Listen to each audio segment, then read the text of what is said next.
আসসালামু আলাইকুম। Welcome back to my channel. আশা করি সবাই ভালো আছেন। আজ আমি করে দেখাবো রেস্টুরেন্ট স্টাইলে ঝরঝরে ফ্রাইড রাইস।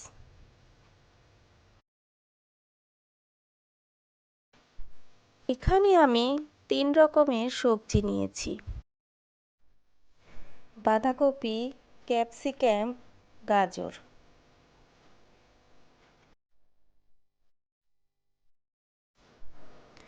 অন্যদিকে একটি কড়াইয়ে পর্যাপ্ত পরিমাণে পানি দিয়ে চুলায় বসিয়ে দিয়েছি। দিয়ে দিব 1 টেবিল চামচ রান্নার তেল। পানিটা ফুটে এলে দিয়ে দিব ধুয়ে রাখা পোলাওয়ের চাল। এখানে আমি 1 কাপ পোলাওয়ের চাল নিয়েছি। চালগুলো এখন ফুটন্ত গরম পানিতে দিয়ে দিব। চালগুলো দেওয়ার সাথে সাথে একটু নেড়ে দেওয়ার চেষ্টা করবেন, তা না হলে দলা পেকে যাবে।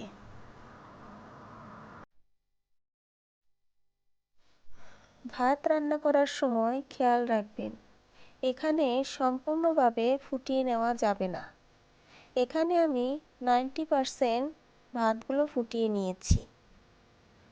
ভাতগুলো আমার প্রায় হয়ে গেছে। এখন আমি এগুলোকে একটা ছাঁকনিতে ছেঁকে নিব।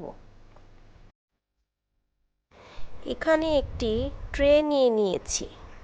ভাতগুলো ঢেলে ছড়িয়ে দিব। তারপর 30 মিনিট রেখে দিব ফ্যানের নিচে।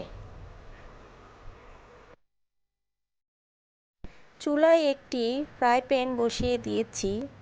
ফ্রাই প্যানটা গরম হয়ে এলে দিয়ে দিব 1 টুকরো বাটার।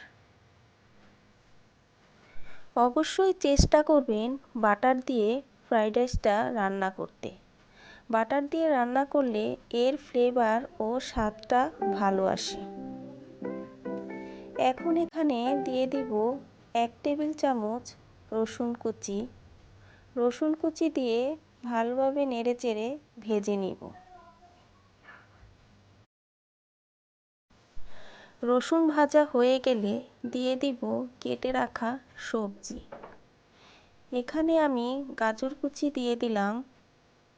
যেই সবজিগুলো সেদ্ধ হতে একটু সময় লাগে সেই সবজিগুলো প্রথমে দিবেন। সামান্য একটু নেড়েচেড়ে গাজরগুলো সেদ্ধ করে নিব। গাজরগুলো আমার প্রায় সেদ্ধ হয়ে এসেছে। এখন এখানে দিয়ে দিব বাঁধাকপি কুচি। বাঁধাকপি কুচি দিয়ে আবারও একটু নেড়েচেড়ে নিব। বাঁধাকপি কুচি দেওয়ার পরে দিয়ে দিব ক্যাপসিকাম কুচি। ক্যাপসিকাম কুচি দিয়ে আবারও নেড়েচেড়ে দিয়ে দিব 4-5টি মরিচ ফালি। এখন দিয়ে দিব 1 টেবিল চামচ সয়া সস।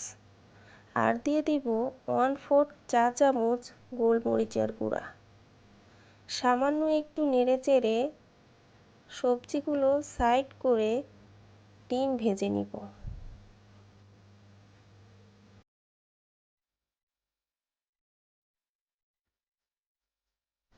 একটি স্প্যাচুলা দিয়ে ডিমগুলো নেড়েচেড়ে ঝুরঝুরা করে নিব।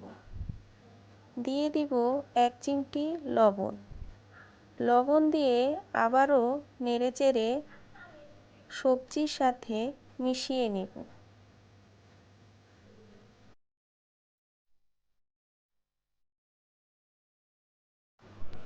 এ পর্যায়ে দিয়ে দিব রান্না করে রাখা ভাতগুলো। ভাতগুলো অল্প অল্প করে দেওয়ার চেষ্টা করবেন, আর এক সাইড থেকে আস্তে আস্তে নেড়ে দিবেন। সব শেষে দিয়ে দিব 2 টেবিল চামচ ফিশ সস, 1 টেবিল চামচ সয়া সস, 1 চামচ চিনি, আর দিয়ে দিব 4-5টি মরিচ ফালি। মরিচ ফালি দিয়ে সামান্য একটু নেড়েচেড়ে চুলা থেকে নামিয়ে নিব। হয়ে গেছে আমার পারফেক্ট ঝরঝরে রেস্টুরেন্ট স্টাইলে ফ্রাইড রাইস।